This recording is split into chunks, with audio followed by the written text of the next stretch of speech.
Good afternoon, Alan Vandenberg here. Another episode of EQ for You, episode number 9. Today's topic is parting thoughts to live by. Parting thoughts to live by, episode 9 here, operating off of the idea that 75% of a person or team success is not their IQ. So, if you haven't reached out to me on social media, I'd love to hear from you. I've been doing this now for a few months, and hopefully you've been enjoying it. If you have not purchased my book, EQ Kill the Radio Star, How Emotional Intelligence Can Crush or Crash Your Organization, came out in February, right before the pandemic, and my publisher said that the best time to launch a book is during a pandemic, and that is absolutely not true, but I mention it every time just because it's just funny. So today's topic, we'll get right to it, parting thoughts to live by. I've been doing keynote speaking now for well over a decade, and whether it's EQ or EQ tools or process improvement, Edward Deming, whatever it is, I always end every keynote with these 3 parting thoughts to live by.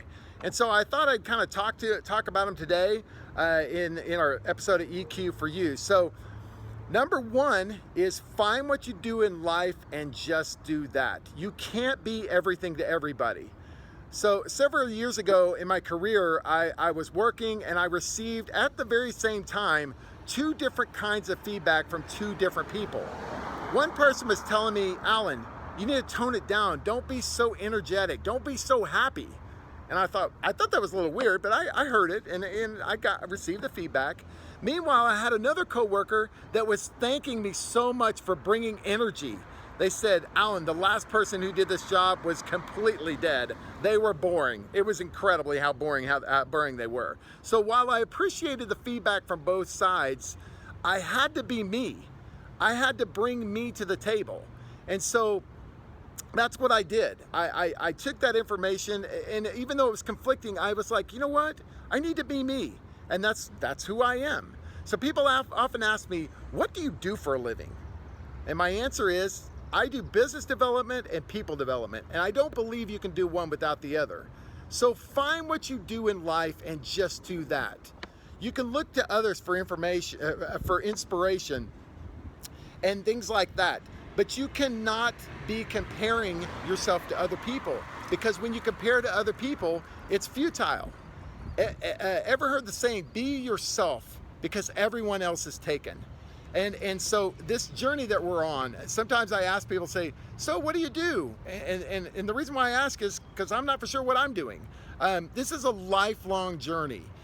We see it in other people. We see and feel when people have figured out what they were born to do and what they were made to do. An example of that is when I watch Garth Brooks play guitar and sing.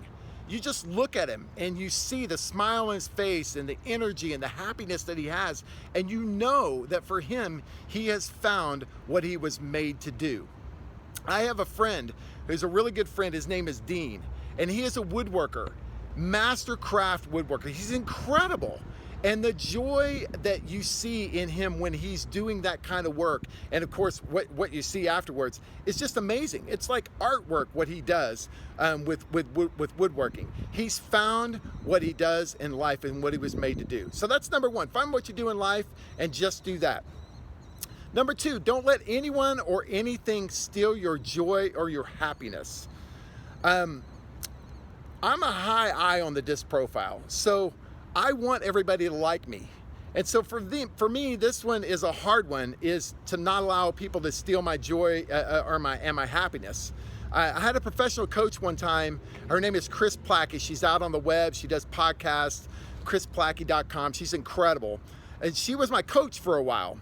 And she told me one time, she said, Alan, do you realize that no matter what you do, 20 to 25% of people will not like you? And I was like, thank you so much. Because I really want everybody to like me, but that's just not possible, and now I know that. So I have to tell you a story about in one of the darkest times of my career, I allowed a leader to steal my joy. That person disrespected me, they belittled me, and they verbally and emotionally beat me up. And it took me a while to gain my confidence back. But as I rose up out of that situation, I made a promise to myself that I would never again allow someone to steal my joy and my happiness. And have I had difficult people to work with since that time? Absolutely. But I will tell you that for me was a big wake-up call that I will never have somebody steal my joy and my happiness ever again. Happened to me once, bad on me. It will never happen again. And that's number 2. Number 3, live life every day because nothing is guaranteed. One thing the pandemic has done for most people is had them pause and reflect. We think we have total control over lives. In reality, we only have control over one thing: ourselves. How we think, how we live, and how we breathe. The way we choose to live our lives every day, despite those things around us, living our lives to the fullest is the one thing we do control. If you buy a book from me, from my website, alanvandenberg.com, an EQ Killed the Radio Star book, it was launched in February, and I decided at that time I needed to figure out some signature, and I put my name inside the book and all that. But I decided at that point that every single book that I signed was going to say this mantra, and that is, live life to the fullest. We only have one life, and that's it. So live life to the fullest.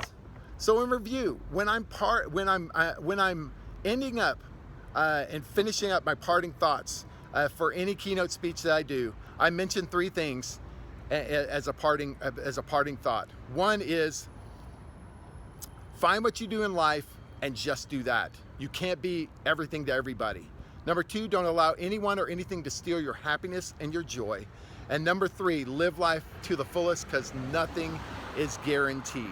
So hopefully this is helpful. I love doing these EQ for You videos. They're really fun. I've gotten a lot of responses back from people reaching out, watching. Reach out on social media. I'd love to hear from you what your thoughts are. Again, if you haven't bought the book, EQ Killed the Radio Star, it looks just like this. You can get it on alanvandenberg.com, barnesandnoble.com, or amazon.com. So have a great day, and thank you. Talk to you soon. Bye now.